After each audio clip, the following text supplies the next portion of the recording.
Good afternoon. Welcome to Sacred Enzyme. I'm Stacy. So I'm taking you for a ride with me today. We got a buzzard here in the road. There he goes. You might see him on the camera. Cleaning up, keeping everything cleaned up. Good for them. Everybody has their job. So I'm taking you guys with me today because I had so much information that I wanted to share today, and I've got a million things to do. So I hope you guys don't mind looking at the beautiful sky, because a lot of times we forget to notice that we have a beautiful sky up there, and there's all kind of things that's happening up there that you can't see, cloaked behind those clouds and all kind of business. But hey, family, before I get in too deep into what I want to talk about, first I want to make a statement about this. I want to first say that I am grateful to everyone who is doing this work, who's trying to bring awareness to the planet, and who's trying to help wake people up. I recently watched this live stream that Dan Winter was doing on his channel. I love Dan Winter's work. He is an electrical engineer, I believe, by trade, but he is doing a lot of work on implosion and fractals and all kind of things that have to do with achieving state of bliss. And Dahlia is a guest that's often on his channel, and her name is Dahlia Ali, and she has a channel on YouTube. I think she has a couple channels. And they were talking about the 18th dynasty in Egypt, and they were talking about Queen Nefertiti. So in the story that they were telling, there were real pearls in that conversation, and I want to thank them both for bringing the subject into the physical space, because I don't have the audience that Dan does. So it's not easy to sit at the edge of memory and try to bring lost stories back to the planet, you know. And I also want to say this with love. In my read of the field, Dahlia is a Trinity Codex like me. She has the Trinity Codex, and she also has the mark. I can feel those threefold currents moving through her. She's holding source, she's holding mother, and she's holding child. And this is exactly why her voice is being aimed at by interference. When you carry codes, you're shown the Amy version first, the counterfeit overlay, because the system knows that what you're saying is super freaking important. It's how the false grid tries to bend our organic sight just enough to keep us from finishing what we came to do, guys. So I'm gonna braid this story with Dan and Dahlia, what they touched on, and you know, some of it resonant and courageous, you know, with the organic stream that I'm carrying here. You know, I'm not here to argue with people. I'm here to detangle. I'm gonna show you how the story of Nefertiti makes perfect sense once you track the solar and lunar codes and all of these sister-wife pairings that used to happen in the day, and the way a counterfeit eye can mark the theft of someone's sovereignty. So as we remember Egypt, it came after we had that major cataclysmic reset. You know, our density at that time on the planet, it increased considerably. I mean considerably. Gravity just absolutely tightened many of the codes of the primordial mother. I mean, it was bad. It was scattered, and you know, a lot of the groups that are carrying the primordial mother's codes are living in inner earth. They went underground. And so, you know, it was a really, really rough time. They were living in a vacuum of, you know, these false solar priesthoods that were they were just trying to get powerful, and they wanted to dominate. And they liked to have order without any women. No primordial codes. So, you know, you can't have order without a womb, but they liked order without the womb. Like, they wanted light without sound, and they wanted decree, but they didn't want any reciprocity, you know. So this broke the imbalance. It broke the balance. It caused an imbalance. The grid at that time just became brittle. And whenever balance breaks, well, nature moves to restore it automatically. That's what happened with Nefertiti. Okay? So she was the second royal woman. Well, no, actually, her sister wife, Kia, was the second noble woman. Nefertiti was the first noble woman. And then Kaya, I think it was called Kaya, which is interesting that one of my best friends has a daughter named Kaya. And she went missing, and she's never been found. Oh, did you just see the falcon fly in front of the car? We just had a falcon. Isn't that interesting? Okay, so anyway, we had Nefertiti, and she had multiple sister wives. One of them's name was Kaya. And you'll also sometimes see that, like, her name is spelled a couple different names. It's like Tia and Kia and Kaya. The court just called all these women, they were just sister wives. So, you know, and that was the label that we got. It was kind of to just kind of mask who we were even supposed to be in those lifetimes as primordial mother code holders. So Nefertiti, she was holding a solar stream. And this is why she had the allure that she did. She had a radiance about her in public. She was able to keep civic order. And, you know, she was just a beautiful woman. And her sister wife, Kaya, she held the lunar primordial stream, which is our womb current, the intuitive law, the hidden temple. So together with the pharaoh Akhenaten, they were meant to form a trinity circuit.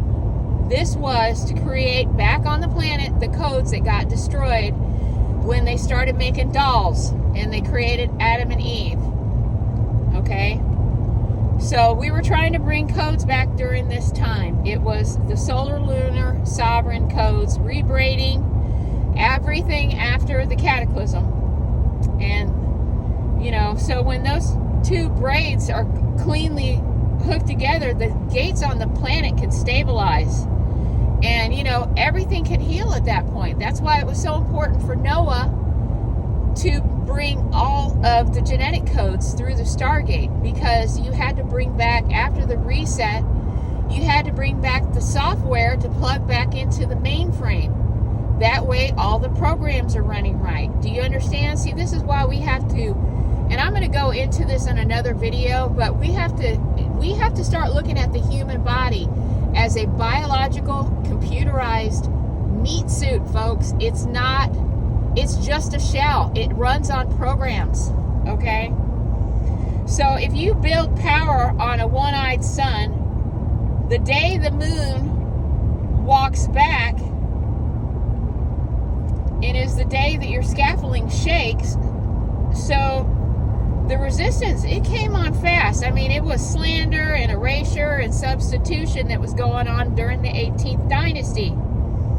And this is where I'm going to diverge from the popular retellings of the story. Much of what people are channeling now about Nefertiti the destroyer, or Nefertiti as a soul siphoning all the terrible things, demon, gray, all the stuff that they say, that's not the original Nefertiti. That's the Amy that was created from the real Nefertiti. Okay, so let's talk about her bust that's in Berlin. You know, because everything leads back to Berlin. It has a bust of Nefertiti in the museum in Berlin, and it has one of her eyes missing. And, you know, the piece is just like so perfect. It's like eerily perfect, yet incomplete. So in Egyptian current, the right eye of Heru, and I've been talking about this lately, or Horus, the right eye reflects the solar track. These are the Jesus Christ Michael codes. The left eye of Heru reflects the lunar or Thoth, inner. We're talking about North Pole coding. This is a side track. An absent eye, especially in, you know, the state of, we're putting it in like a cult type context, object, it can sign that a code has been removed, folks, you know, like Odin, he talks about sacrificing himself and having one of his eyes removed, right? Yeah, it's an initiation mark, or it's a mark, it's a tag. Like I've said before, we get tagged and bagged. We get tagged and bagged, and we're born with marks, and they have to do with our soul journey and our coding. So it's pretty interesting that the absent eye from the Nefertiti bust, I mean, it's a big giveaway right there. It was taken out. It either shows that she was implanted with the Vril technology through that eye, or that she was cloned. But she was replaced. The Nefertiti that's showing up in people's memory streams right now is not the original Nefertiti. That is the doll, inky version of Nefertiti.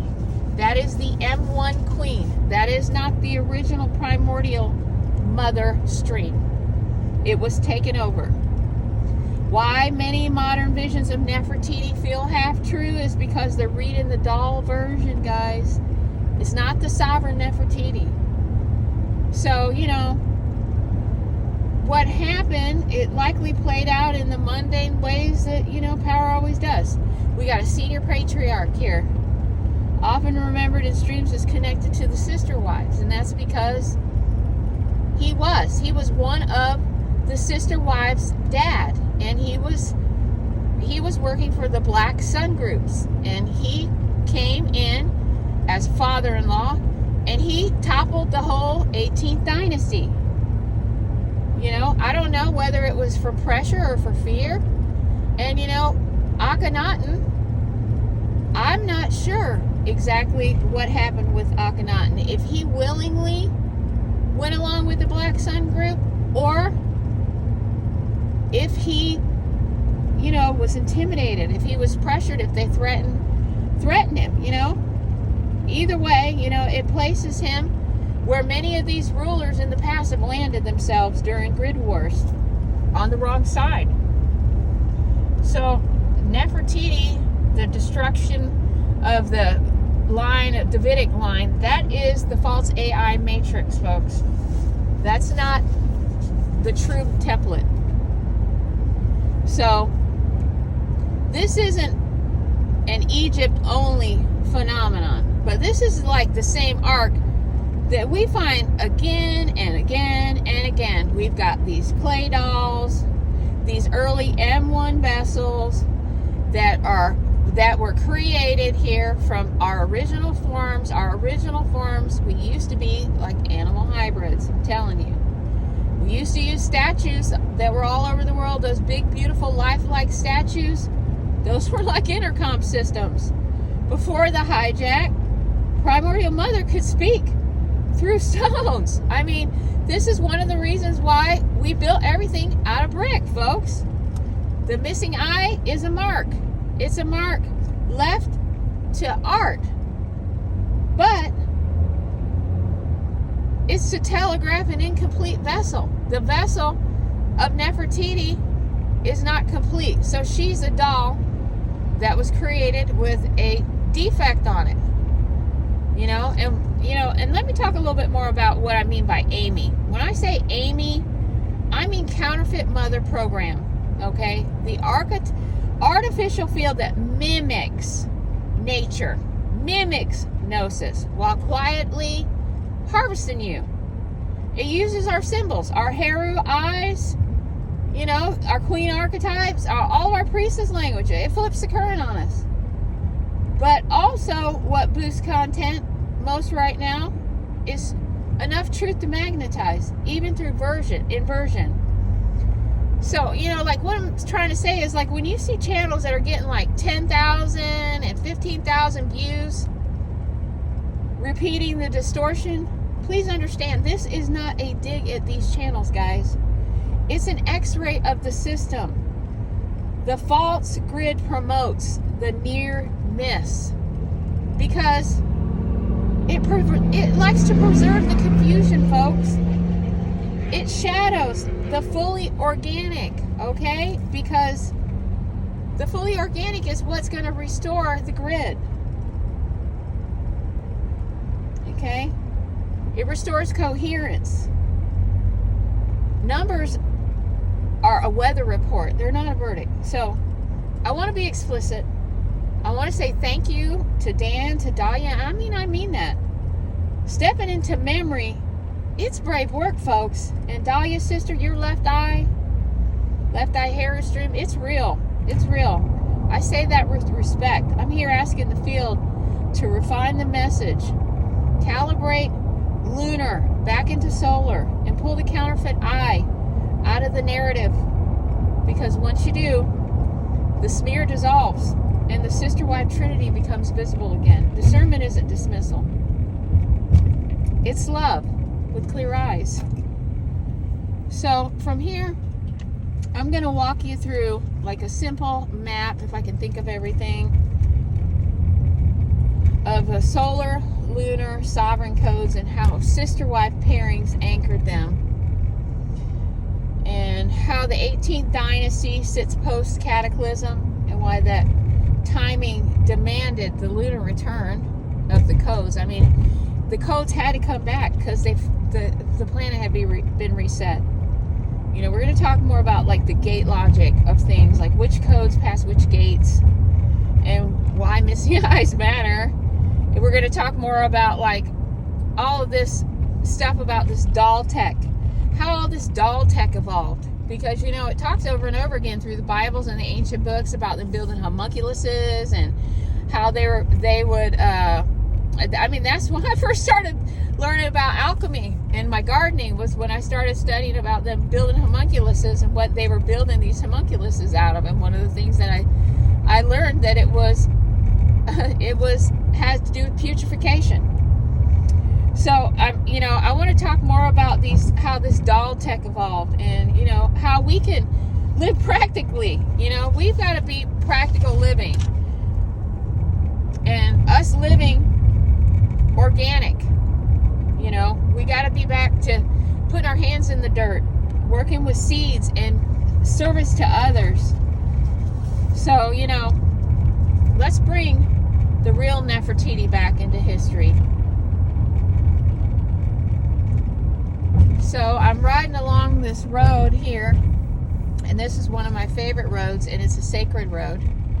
And this road is called Mammoth Grove Road, and I've rode down here so many times and not even realizing the importance of this little corridor here. There's dozens of tiny sinkhole lakes that were from meteor shower that happened a couple million years ago, and it's marked at Spook Hill Elementary.